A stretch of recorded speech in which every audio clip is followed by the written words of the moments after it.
para mí este sitio representa otra cosa. Beste gauza bat ordezkatzen du.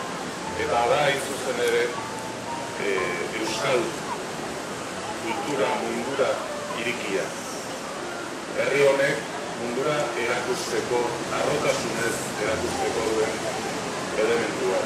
Txillida, bere sortzaileari honenetarikoa, hori ere Donostiako ezaugarri da, euskal ezaugarri da, mundura harro, zabalduta erakutsi dezakegu. Irekitasuna adierazten du niretzako leku honeko. Con motivo del Día de los Trabajadores, en primer lugar yo quisiera sumarme a la reivindicación que hacen los sindicatos nacionalistas de reclamar para Euskadi las políticas sociales y laborales.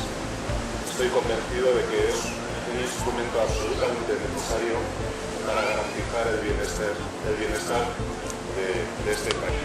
Eta gogoeta horren dagoan, gaur, langileen eskubideak aldarrikatzeko eguna izan da, beste inorenak baino gehiago langabezian dauden langabeen eskubideak aldarrikatzea tokatzen digu. Krisi egoera honetan, egoera larriena bizi dutenak horiek baitira, eraien oinarrizko eta funtsezko den eskubidea ere ez dadako betetzen.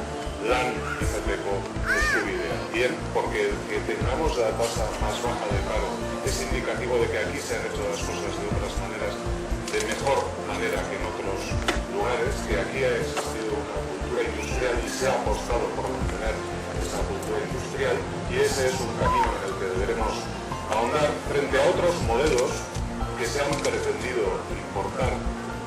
El modelo de Estado, que ha fracasado estrepitosamente, que algunos conocemos, padecemos y sufrimos en algunos municipios de Euskadi y de Gipuzkoa.